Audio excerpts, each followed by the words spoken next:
नमस्कार, Paramount coaching में आपका स्वागत है। चलिए नेक्स्ट टॉपिक लेकर आए हैं इंक्रीजिंग एंड डिक्रीजिंग फंक्शन, वर्धमान और ह्रासमान फलन। पीछे जो है हम rate of change of quantities ये समाप्त कर चुके हैं। एप्लीकेशन ऑफ डेरिवेटिव का एक पॉइंट और एक एक्सरसाइज यानी 6.1 एक्सरसाइज, उसका इंट्रो, वो सारा चीज हम समाप्त कर चुके हैं। जो क्या था, एप्लीकेशन ऑफ डेरिवेटिव का फर्स्ट पॉइंट था rate of change of quantities, राशियों में परिवर्तन की दर। जो नेक्स्ट है एप्लीकेशन ऑफ डेरिवेटिव का ही नेक्स्ट टॉपिक है, वो है increasing and decreasing function. Increase मतलब क्या होता है, बढ़ना। डिक्रीज मतलब घटना, यानी कौन सा फंक्शन बढ़ रहा है, वृद्धि कर रहा है, और कौन सा फंक्शन घट रहा है, ये बता रहा है। जैसे एक फंक्शन हम आपको ड्रॉ करें कुछ इस प्रकार से, या चलिए हम लिखते हैं एक फंक्शन इस प्रकार से, एफ एक्स एक फंक्शन है x प्लस 3 और दूसरा एक फंक्शन है f x is equal to minus x plus 3। ये दोनों में क्या फर्क है, क्या अंतर है दोनों में? देखिए, इसको बढ़िया से अगर अच्छी तरीके से समझना चाहते हैं तो आपको 11th क्लास का स्ट्रेट लाइन चैप्टर क्लियर होना चाहिए। देखिए, बताने का तो हम पूरा फॉर्मूला बता दे और एक्सरसाइज करवा दे तो आपको एक्सरसाइज बन ही जाएगा, लेकिन मेरा मकसद ये नहीं। मेरा मकसद बेस बनाना है। पहले हम आप इंक्रीजिंग और डिक्रीजिंग का बेस बनाते हैं कि आखिर इसके पीछे का बैकग्राउंड मतलब क्या है, उसको जानेंगे। उसके बाद फॉर्मूला लिख देंगे और फॉर्मूले को एक्सप्लेन करेंगे और उसके बाद एक्सरसाइज पे आएंगे। डायरेक्टली फॉर्मूला लिख के एक्सरसाइज बना देना, आप एक्सरसाइज तो बना लेंगे लेकिन कुछ कुछ क्रिटिकल क्वेश्चन अगर घुमा के दे दिया तो आपसे नहीं बन पाएगा। तो उसका बेस समझना बहुत ही जरूरी है। तो हम आपको पहले बेस बनाएंगे। जैसे तो चलिए, एफ एक्स बराबर एक्स प्लस 3 एक फंक्शन है, एफ एक्स बराबर माइनस एक्स प्लस 3 एक फंक्शन है। दोनों कैसा फंक्शन है? दोनों ही लीनियर फंक्शन है, रैखिक है ना, लीनियर फंक्शन है दोनों। क्योंकि लीनियर फंक्शन का क्लास में फिर भी अगर आपको याद नहीं है तो हम याद दिलाते चलेंगे।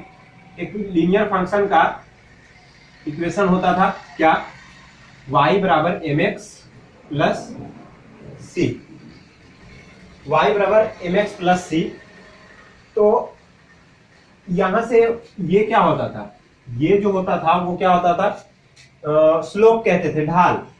ये ढाल, अगर ढाल पॉजिटिव होता है तो देखिए यहां पे y बराबर एम एक्स प्लस सी, y अगर एफ एक्स को हम y भी मान ले तो y बराबर एम एक्स प्लस सी, इसी को हम क्या लिख सकते हैं, y बराबर एक्स प्लस 3। तो ये यहाँ का जो गुणांक होता है ना, जो यहाँ का कोएफिशिएंट है वो कितना है, 1 प्लस 1 हम यहाँ पे मान सकते हैं 1x, और ये है प्लस 3। तो ये तो y पर का वैल्यू होता है, और यहाँ पर ये मतलब टेंजेंट का यानी जो ढाल होता है, जो स्लोप होता है, वो वैल्यू होता है। तो 1 यहाँ प्लस में है, तो प्लस का ग्राफ जो हम खींचते हैं तो कैसे खींचते हैं, देखिए ये 3 है, इंटरसेप्ट करेगा वाई एच पे कितना, ये c क्या होता है, c वाई एच पर इंटरसेप्शन होता है। तो ये c का वैल्यू कितना है, 3 है, तो 1 2 3 यहां पे करेगा।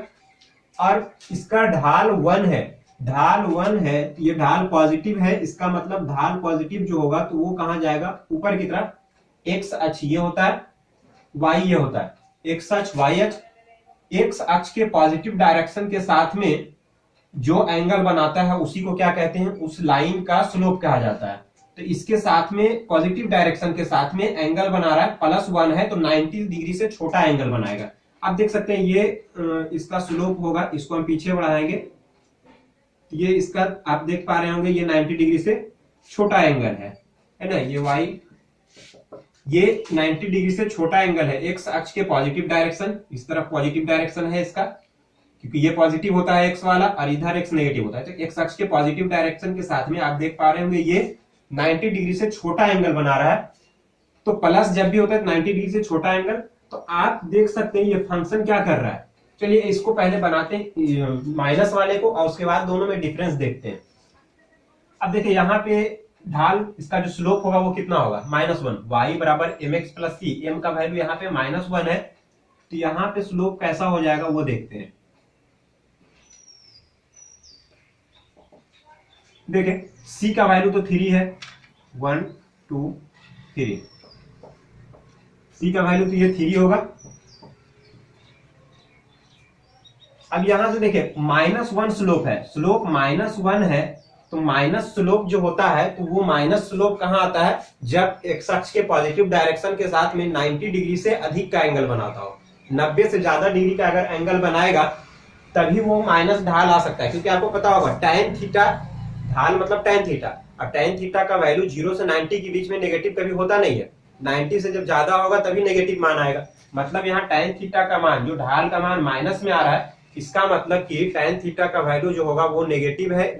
इसका मतलब कि 90 डिग्री से ज्यादा एंगल बना रहा होगा एक्स अक्ष के पॉजिटिव डायरेक्शन के साथ में। तो इसका जो स्लोप अगर हम खींचेंगे तो स्लोप कुछ इस प्रकार का होगा, और ये आप देख पा रहे होंगे 90 डिग्री से ज्यादा एंगल बना रहा है, यहाँ पे 90 डिग्री से कम का एंगल बना रहा है। तो ये जो फंक्शन हो रहा है, अब एक चीज देखें, ये फंक्शन में और इस फंक्शन में दोनों में क्या डिफरेंस है, दोनों के ग्राफ से बिल्कुल स्पष्ट समझ में आएगा कि चलिए हम x बढ़ रहे हैं, इधर तो x नेगेटिव होता है, जैसे जैसे हम x बढ़ रहे हैं ये फंक्शन का वैल्यू, यहाँ x बढ़ रहे हैं ये फंक्शन का वैल्यू, x बढ़ रहे हैं ये फंक्शन का वैल्यू, x बढ़ रहे हैं ये फंक्शन का वैल्यू। मतलब जैसे जैसे x का वैल्यू बढ़ रहा है फंक्शन का मान भी क्या हो रहा है, बढ़ रहा है। मतलब x का वैल्यू बढ़ा रहे हैं तो fx का मान क्या हो रहा है, इंक्रीज कर रहा है। यानी x का वैल्यू हम ज्यादा कर रहे हैं तो fx का वैल्यू हमें ज्यादा प्राप्त हो रहा है, मतलब इंक्रीज कर रहा है। इसीलिए ये फंक्शन जो कहलाता है वो क्या कहलाता है, इंक्रीजिंग फंक्शन है ये, मतलब ये इंक्रीजिंग फंक्शन है। लेकिन अब चले यहाँ पे देखते हैं इस फंक्शन में क्या हो रहा है। अब जैसे इस फंक्शन में x का वैल्यू 0 अगर रखे तो y यानी fx का वैल्यू 3 है। अगर हम जैसे जैसे इस तरफ बढ़ रहे हैं तो यहाँ अगर आते हैं तो ये इसका fx का वैल्यू है, यहाँ आते हैं तो ये इसका fx का वैल्यू है। मतलब जैसे जैसे यहाँ पे आते हैं, जैसे यहाँ पे आए तो बिल्कुल क्या हो गया, fx का वैल्यू 0 हो गया। मतलब जैसे हम इस तरफ बढ़ रहे हैं तो फंक्शन का जो वैल्यू है यानी x का मान हम बढ़ा रहे हैं तो fx का मान क्या हो रहा है, घट रहा है। मतलब fx का मान अगर घट रहा है तो ये फंक्शन क्या है, ये फंक्शन कहलाएगा डिक्रीजिंग फंक्शन, ये फंक्शन डिक्रीजिंग फंक्शन कहलाएगा। इतना क्लियर हो गया होगा।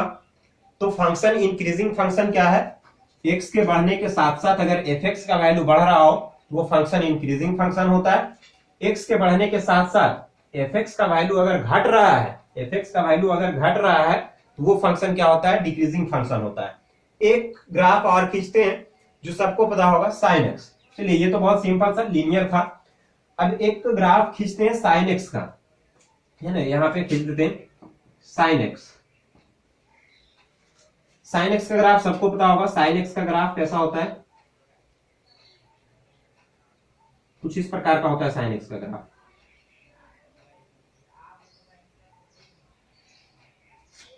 जीरो पाई बाई 2, यहाँ पे पाई,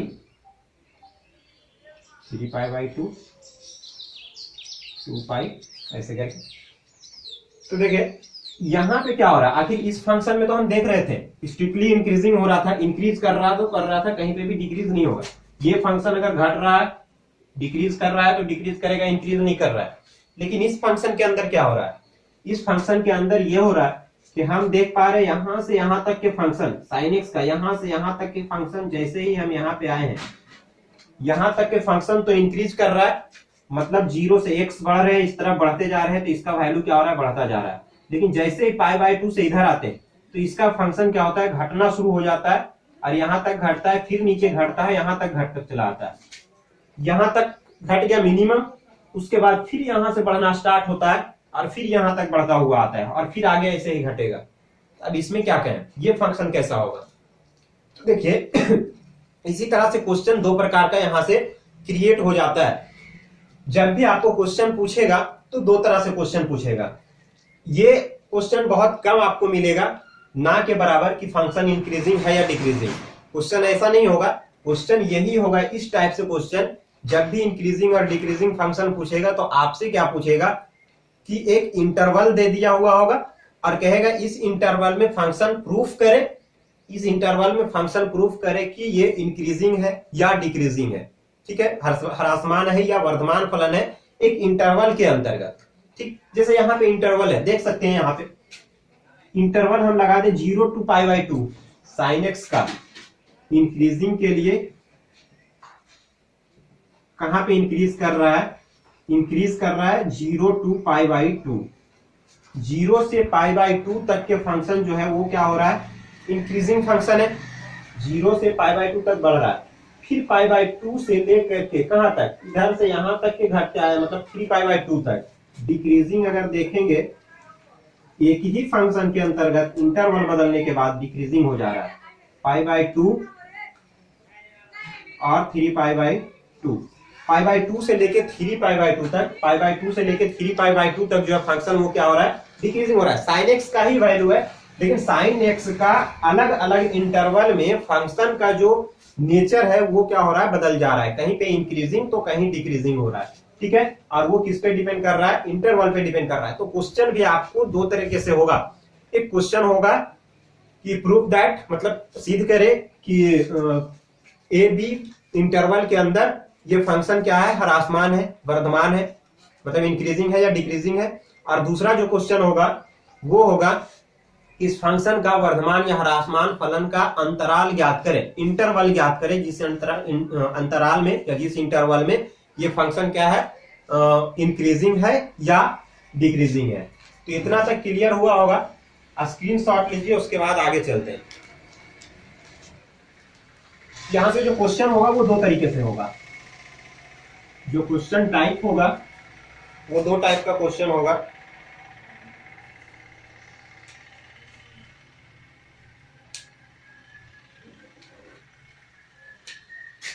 दो टाइप का क्वेश्चन होगा।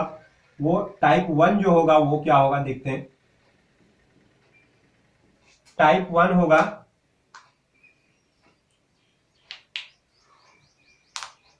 कुछ इस प्रकार से। फर्स्ट टाइप का क्वेश्चन जो होगा वो होगा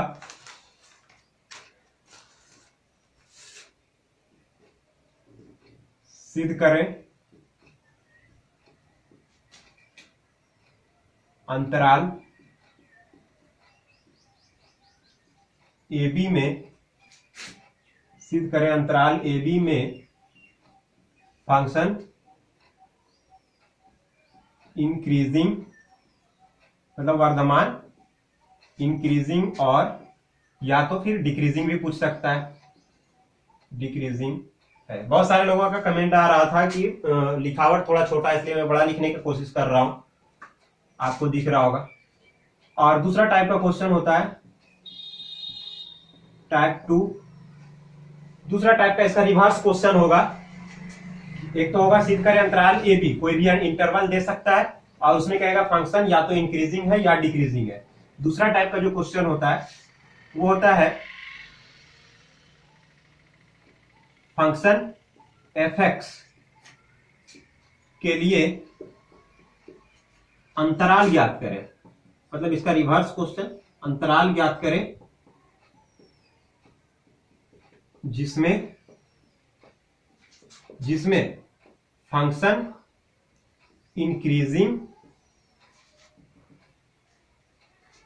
और या तो फिर डिक्रीजिंग हो सकता है, डिक्रीजिंग है।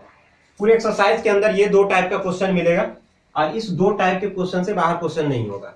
ठीक है, तो हम इसको समझने से पहले, अच्छा इंक्रीजिंग और डिक्रीजिंग फंक्शन तो होता है, इसके बाद में एक और भी टाइप का फंक्शन हो सकता है, उसको हम देखेंगे और उसके बाद में फिर हम कुछ क्वेश्चन करेंगे और फिर ये इंट्रोडक्शन इसका समाप्त हो जाएगा और कुछ फार्मूला लिख देंगे कि हम क्वेश्चन में अप्लाई किस प्रकार से करेंगे।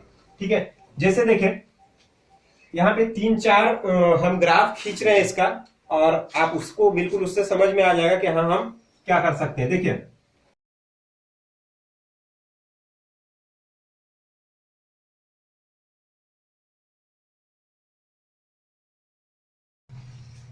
देखिए ये 5 टाइप का ग्राफ है। इसमें कौन फंक्शन इंक्रीजिंग है, कौन फंक्शन डिक्रीजिंग है, कौन फंक्शन एक और टाइप का जो होता है स्ट्रिक्टली इंक्रीजिंग है, कौन फंक्शन स्ट्रिक्टली डिक्रीजिंग है, और कौन function neither increasing nor decreasing, मतलब ना तो वर्धमान फलन है और ना ही ह्रासमान फलन है। तो ये 5 टाइप के फंक्शन हो सकते हैं और पांचों टाइप का क्वेश्चन के अंदर अप्लाई हो सकता है। देखिए ये फंक्शन को देखने से पता चल रहा है, ये फंक्शन को देखने से पता चल रहा है कि ये फंक्शन क्या हो रहा है। यहां से जैसे जैसे हम एक्स का वैल्यू बढ़ रहे हैं, ये फंक्शन का वैल्यू बढ़ रहा है, घट रहा है, क्या हो रहा है। तो आप देखेंगे कि ये फंक्शन का जैसे जैसे हम एक्स का वैल्यू बढ़ रहे हैं, वो फंक्शन क्या हो रहा है, अंतराल ए बी है ना, ए बी मान लेते हैं, ये अंतराल है ए बी में हम देख रहे हैं। तो यहां से ए से बी जाते समय यहां तक, जैसे यहां आए हैं यहां तक के फंक्शन इंक्रीज हो गया है, यहां से फंक्शन स्टेबल है, ना तो इंक्रीज हो रहा है नहीं बढ़ रहा है, मतलब बिल्कुल एक्स एक्सिस के पैरेलल चल रहा है, एक्स एक्सिस के समांतर चल रहा है। तो यहाँ पे फंक्शन इंक्रीज नहीं हो रहा है ना ही डिक्रीज हो रहा है, बट यहाँ पे क्या हो रहा है, फंक्शन इंक्रीज हो रहा है। तो एक समय ऐसा आया था कि यहाँ पे फंक्शन क्या हो रहा है, स्टेबल हो जा रहा है और फिर इंक्रीज कर रहा है, मतलब फंक्शन थोड़ा देर के लिए स्टेबल हो गया, स्थिर हो गया, एक्स एक्सिस के बिल्कुल समांतर हो गया। तो उस फंक्शन को हम क्या कहते हैं, ये फंक्शन इंक्रीजिंग फंक्शन है, ये फंक्शन कहलाएगा इंक्रीजिंग,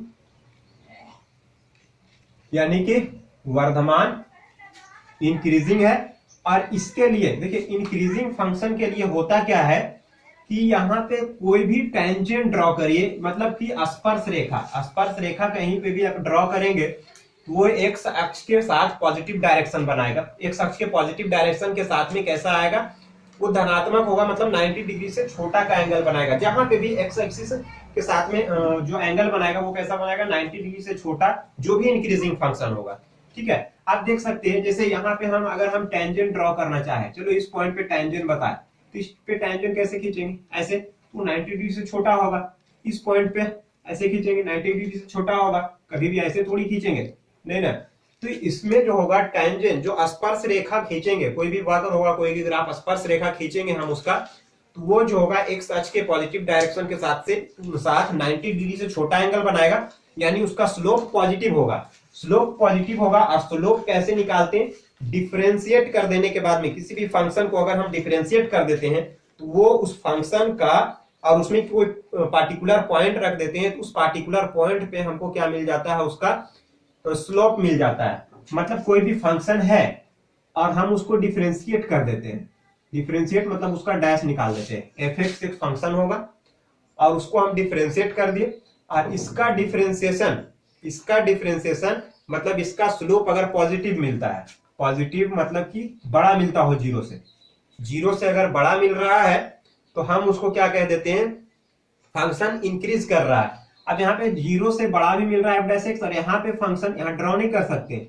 यहाँ पे जीरो भी होगा, तो एफ एक्स हम क्या लिख सकते हैं, एफ डैश एक्स जो होगा बड़ा या बराबर होगा जीरो के। तो मतलब इंक्रीजिंग फंक्शन कब कहलाएगा, जब एफ डैश एक्स यानी डिफरेंशिएशन करने के बाद, उस पॉइंट पे डिफरेंशिएशन करने के बाद बड़ा या बराबर हो जाए जीरो से, तो हम उसमें क्या कहेंगे, इंक्रीजिंग फंक्शन है। इस तरह से यहाँ पे देखें, इसमें क्या होगा, यहाँ पे जब भी स्लोप खींचेंगे तो वो, जैसे मान ले यहाँ पे एक पॉइंट पे स्लोप खींचना है, तो आप स्लोप कैसे खींचेंगे, ऐसे खींचेंगे, और जब ऐसे खींचेंगे तो एक्स अक्ष के पॉजिटिव डायरेक्शन के साथ में 90 डिग्री से बड़ा एंगल बनाएगा, और 90 डिग्री से जब बड़ा एंगल बनाएगा तो वो स्लोप कैसा हो जाएगा, नेगेटिव हो जाएगा। और नेगेटिव स्लोप क्या बताता है, डिक्रीजिंग फंक्शन, मतलब फंक्शन डिक्रीज कर रहा है। ये फंक्शन कैसा हो जाएगा, डिक्रीजिंग फंक्शन। आप देख पा रहे हो ये फंक्शन डिक्रीज कर रहा है, इंक्रीज नहीं कर रहा है। जैसे जैसे एक्स बढ़ रहे थे ये फंक्शन नीचे आ रहा है या ऊपर चढ़ रहा है, नीचे आ रहा है। एक्स यहाँ जीरो था, जैसे जैसे बढ़ रहे तो एक्स का वैल्यू क्या हो रहा है, मतलब नीचे आ रहा है फंक्शन का वैल्यू, ये डिक्रीजिंग फंक्शन है। और डिक्रीजिंग फंक्शन की मतलब टेंजेंट यानी कि स्पर्श रेखा, और टेंजेंट हम कैसे निकालते हैं, उसका डिफरेंशिएट कर देते हैं तो टेंजेंट प्राप्त होता है। एफ डैश एक्स जो होगा वो कैसा होगा, छोटा हो जाएगा जीरो से, या तो फिर बराबर भी हो सकता है, यहां से यहां तक के जीरो के बराबर है फंक्शन, है ना, तो ये हम बराबर ले लेंगे। और ये फंक्शन कैसा कहलाएगा, डिक्रीजिंग फंक्शन। ये जो फंक्शन होगा वो कहलाएगा डिक्रीजिंग फंक्शन। अब देखिए यहाँ पे ये दो तो हो गया, तीसरे वाले में क्या है, तीसरे वाले में आप देख पा रहे होंगे यहां से यहां तक में इस इंटरवल में, है ना, ए बी इंटरवल है, ये ए बी इंटरवल के अंदर आप देख रहे हैं ये फंक्शन कहीं भी स्टेबल नहीं हुआ है, ये हर जगह कहीं भी आप पॉइंट पे देख लीजिए ये फंक्शन हमेशा इंक्रीज किया है। जैसे इसमें हुआ था ना, ये स्टेबल हो गया था, यहाँ पे यहां से यहां तक स्टेबल हो गया था, लेकिन यहाँ पे फंक्शन क्या हो रहा है, बिल्कुल हमेशा इंक्रीज कर रहा है। इसीलिए इसको क्या कहते हैं, स्ट्रिक्टली इंक्रीजिंग कहा जाता है, स्ट्रिक्टली इंक्रीजिंग मतलब निरंतर वर्धमान, निरंतर वर्धमान।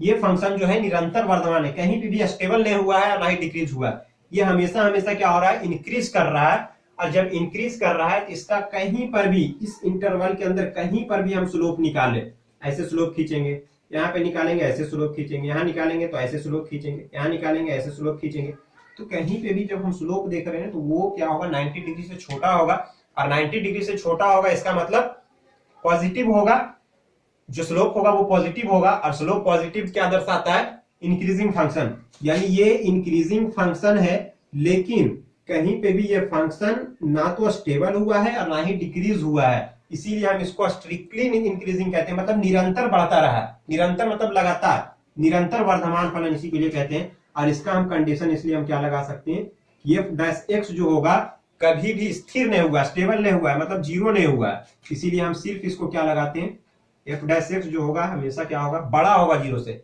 बराबर शामिल नहीं करेंगे, इसमें बड़ा बराबर था और इसमें बराबर शामिल नहीं करेंगे, ठीक है। इंक्रीजिंग ये भी है, इंक्रीजिंग ये भी है, लेकिन ये स्ट्रिक्टली इंक्रीजिंग है, निरंतर वर्धमान है, ये निरंतर नहीं था, यहां तक तो वर्धमान हो रहा था, यहाँ स्टेबल हो गया था, फिर वर्धमान हो गया, ठीक है, यहां तक इंक्रीज किया, फिर यहाँ स्टेबल हो गया, फिर इंक्रीज किया, लेकिन ये लगातार क्या हो रहा है, इंक्रीज हो रहा है, इसीलिए हम इसको स्ट्रिक्टली इंक्रीजिंग कहते हैं।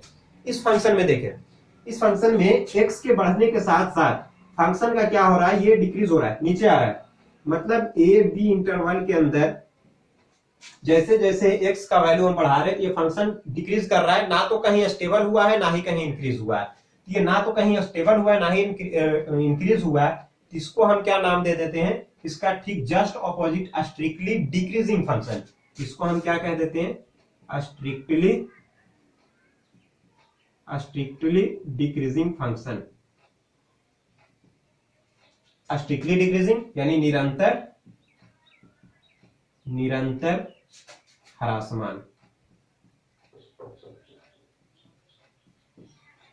ये जो है निरंतर ह्रासमान फंक्शन है, क्योंकि ना तो कहीं पे ये स्टेबल हुआ है और ना ही इंक्रीज हुआ है, ये हमेशा हमेशा ये भी में क्या हो गया है, डिक्रीज हो गया है। और डिक्रीज के लिए हम क्या लिख देते हैं, डिक्रीज मतलब कि जहां पे भी टेंजेंट ड्रॉ करें, यहाँ पे मान लो टेंजेंट ड्रॉ करेंगे, यहां से स्पर्श रेखा खींचेंगे, ये स्पर्श रेखा कैसा आएगा, 90 डिग्री से बड़ा एंगल बनाएगा, जाहिर सी बात है, तो 90 डिग्री से बड़ा एंगल जब बनाएगा तो उसका स्लोप जो हो जाएगा वो क्या हो जाएगा, tan थीटा का मान क्या हो जाएगा, मतलब नेगेटिव हो जाएगा, ठीक है, स्लोप नेगेटिव हो जाएगा, इसका मतलब कि वो फंक्शन कैसा है, डिक्रीजिंग फंक्शन है, ये फंक्शन डिक्रीजिंग है, यानी कि स्लोप एफ डैश एक्स जो होगा वो क्या होगा, छोटा होगा जीरो से। जब एफ डैश एक्स छोटा हो जाएगा जीरो से तो हम क्या कहेंगे, ये निरंतर ह्रासमान फलन है, ठीक है।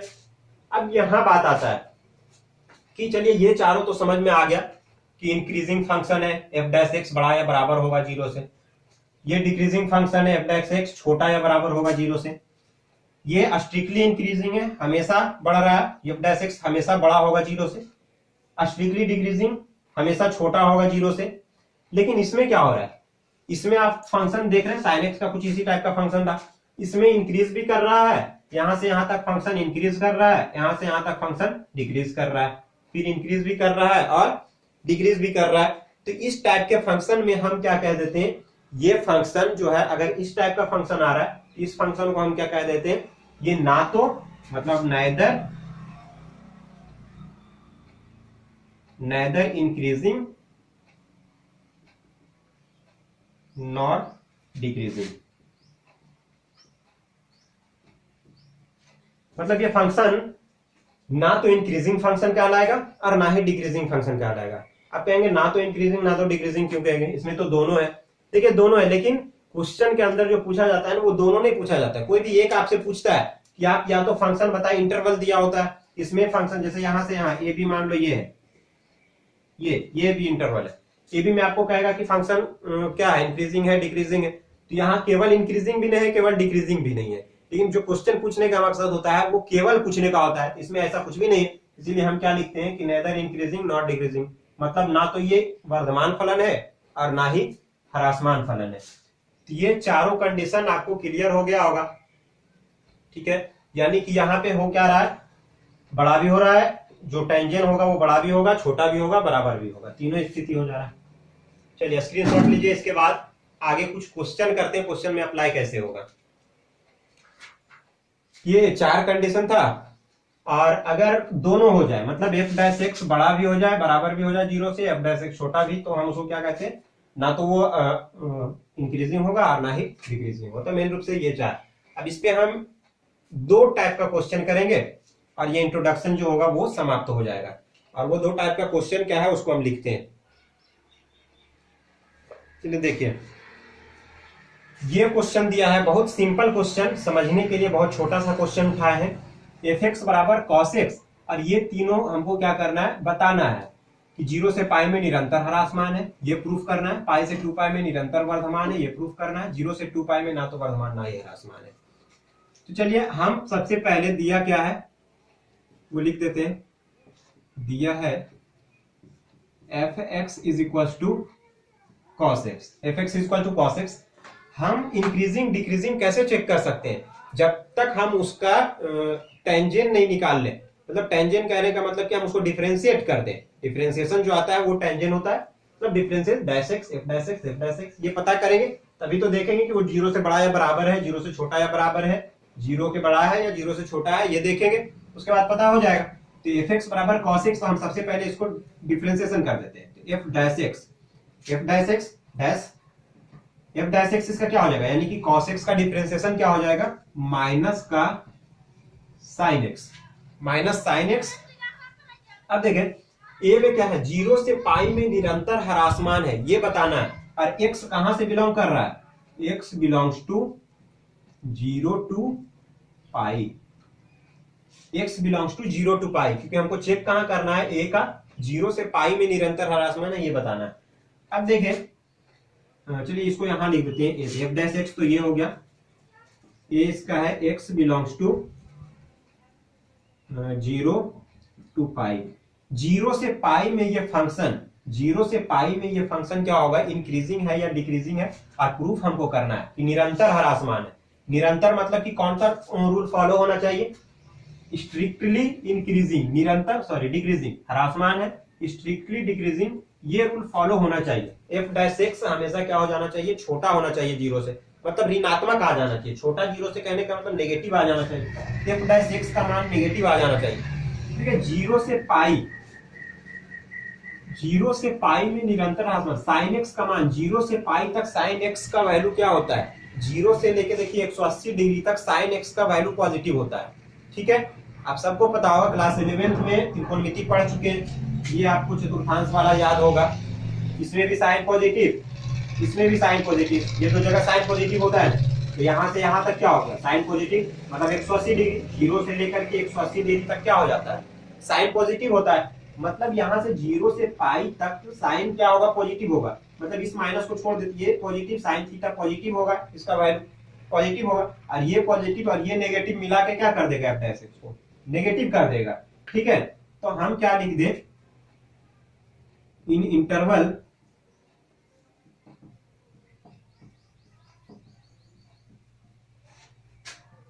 Zero to pi, in interval 0 to pi sine x is always positive.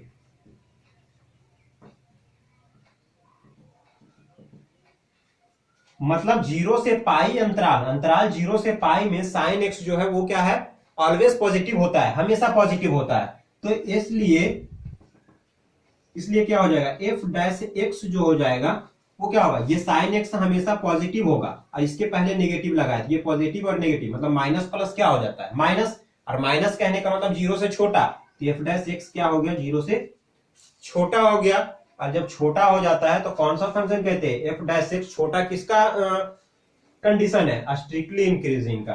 तो लिख सकते हैं, अतः जो फंक्शन है, अतः एफ एक्स जो है वो क्या है, निरंतर, अंतराल लिख देते हैं, अंतराल 0 पाई में निरंतर ह्रासमान है।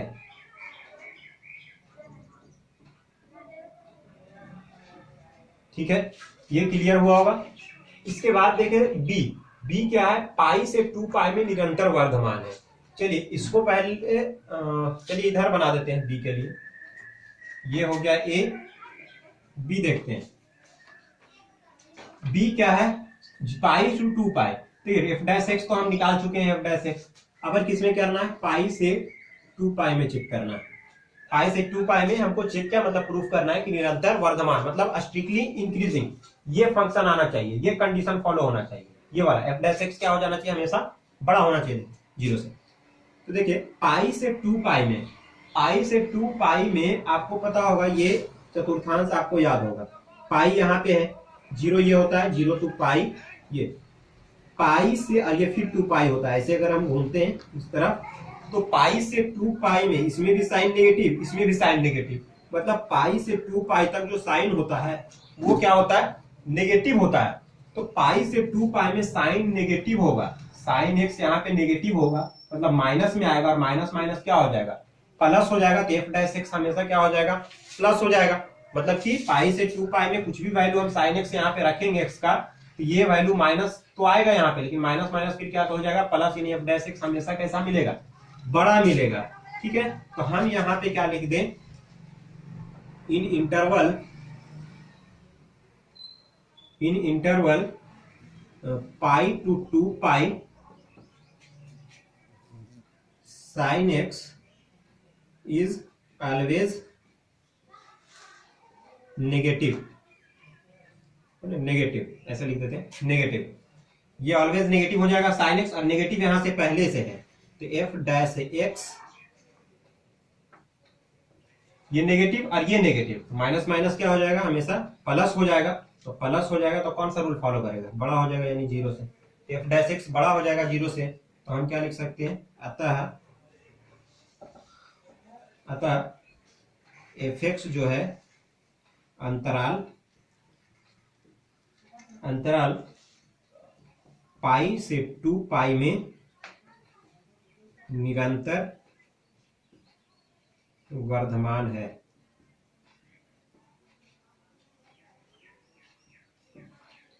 ठीक है, ये क्लियर हो गया। अब देखें, 0 से पाई निकाले, पाई से 2 पाई निकाले, अब कहां से करना है, 0 से 2 पाई, सी वाला 0 से 2 पाई, तो 0 से पाई और पाई से 2 पाई। आप एक ग्राफ समझ लीजिए, देखिए यहाँ पे 0 होगा, यहाँ पे पाई होगा, मान ले ये पाई बाई, ये मान लो कि 0 से पाई हो गया, और ये क्या हो गया, 2 पाई हो गया।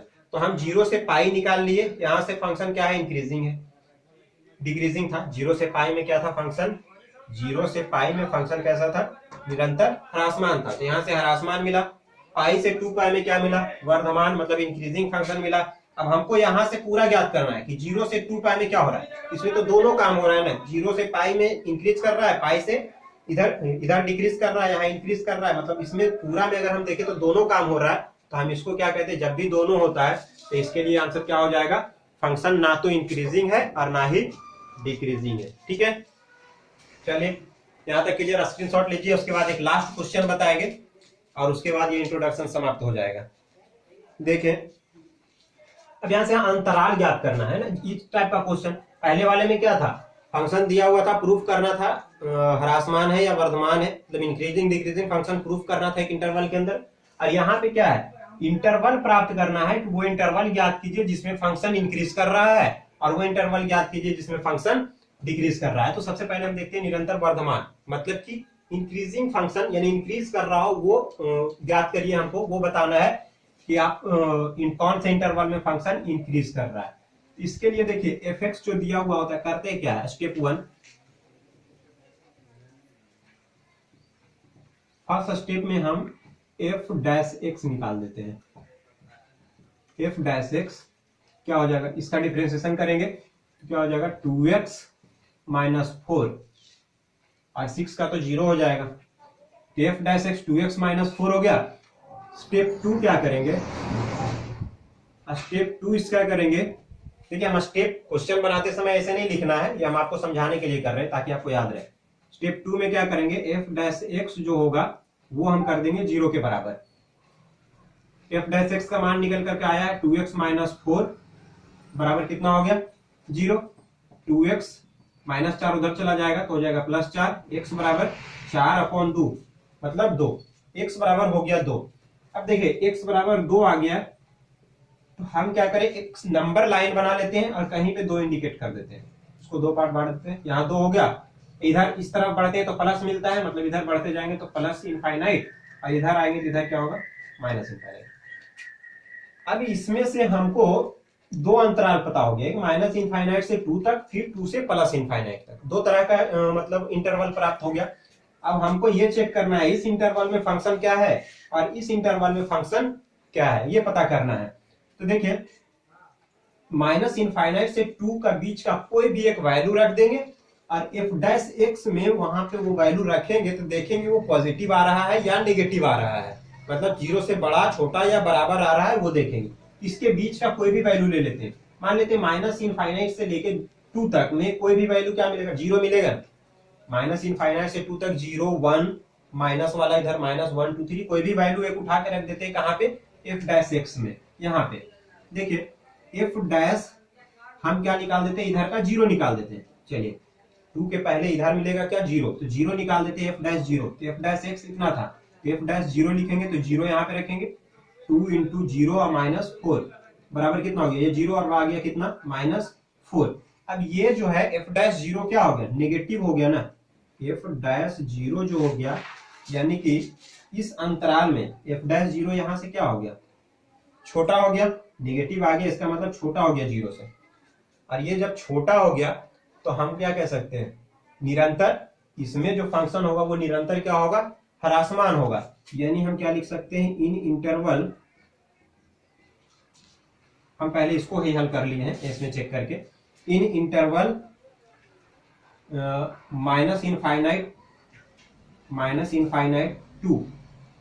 अब देखो माइनस इनफाइनाइट और 2 यहाँ पे हम क्लोज इंटरवल नहीं लगाएंगे, ओपन इंटरवल। देखो माइनस इनफाइनाइट के साथ में तो क्लोज इंटरवल कभी लगता नहीं है, और 2 को हम शामिल क्लोज इंटरवल कर देंगे अगर ऐसे, ये 2 भी शामिल हो जाएगा, जबकि 2 पर फंक्शन छोटा नहीं होगा। 2 रखोगे तो ये 0 के बराबर हो जाएगा। देखो 2 रखो यहाँ पे, 2 दूना 4, 4 में 4 घट जाएगा, 0 हो जाएगा। तो 2 को छोड़ देना है, इसलिए हम क्या करेंगे, 2 को शामिल भी नहीं करेंगे, तो हम ओपन इंटरवल का इस्तेमाल करेंगे। तो इन इंटरवल माइनस इनफाइनाइट 2 फंक्शन क्या है, डिक्रीजिंग है, क्योंकि नेगेटिव आ रहा है, 0 से छोटा आ रहा है, स्ट्रिक्टली डिक्रीजिंग कर दें, मतलब निरंतर, यही बताना था, निरंतर ह्रासमान, स्ट्रिक्टली डिक्रीजिंग है। ये बी बना दिए पहले, ठीक है, ये जो हो गया फर्स्ट में, यानी कि बी हो गया पहले। ए को देख लेते हैं, ए के लिए क्या कंडीशन, वर्तमान। अब 2 और इनफाइनाइट के बीच में इधर का कोई भी वैल्यू रख दे, 2 और इधर का वैल्यू क्या मिलेगा, मान लेते हैं हम 3 रख देते हैं, 2 के बाद का वैल्यू इधर 3 रखते हैं। एफ डैश 3 लिखें अगर, तो एफ डैश एक्स क्या था, एफ डैश 3 लिखेंगे, तो एफ डैश 3 लिखेंगे तो क्या हो जाएगा, 2 इंटू 3 -4, ये कितना हो गया, 3 दूना 6 में 4 घट जाएगा 2, और ये वैल्यू कैसा आ गया है, पॉजिटिव आ गया है। यानी कि एफ डैश 3 जो हो गया वो कैसा हो गया, बड़ा हो गया 0 से। तो हम क्या लिख दे, इन इंटरवल, मतलब 2 और इस अंतराल में, इन इंटरवल 2 और प्लस इनफाइनाइट, और इसमें भी ओपन इंटरवल लगाएंगे, क्योंकि 2 रखेंगे तो 0 के बराबर हो जाएगा, बड़ा नहीं होगा, ठीक है। और इनफाइनाइट में क्लोज इंटरवल लगता नहीं है। तो इन इंटरवल 2 इनफाइनाइट, मतलब इस अंतराल में फंक्शन क्या है, निरंतर वर्धमान है, ये आंसर हो गया। तो निरंतर वर्धमान, जो ए का आंसर हो गया वो क्या हो गया, ये हो गया, और बी वाले का आंसर क्या हो गया, ये हो गया। ये हमको इंटरवल प्राप्त करना था, ठीक है। तो उम्मीद है इतना समझ में आया होगा। इसके बाद भी अगर नहीं समझ में आया है तो पूरी की पूरी एक्सरसाइज पड़ा हुआ है अभी, उस एक्सरसाइज में इसी टाइप का 2 टाइप का क्वेश्चन मिलेगा आपको, और उस एक्सरसाइज को हम करेंगे तो आपको पूरा क्लियर हो जाएगा। Best of luck. बाकी हमारा क्लास कैसा लग रहा है आप लोग कमेंट सेक्शन में जरूर बताएं। हमारे वीडियोस को लाइक करें, शेयर करें, और हाँ, हमारे चैनल को सब्सक्राइब करें और बेल आइकन दबा दें ताकि इस तरह के वीडियोस की नोटिफिकेशन सबसे पहले आप तक पहुंचे। थैंक यू, धन्यवाद।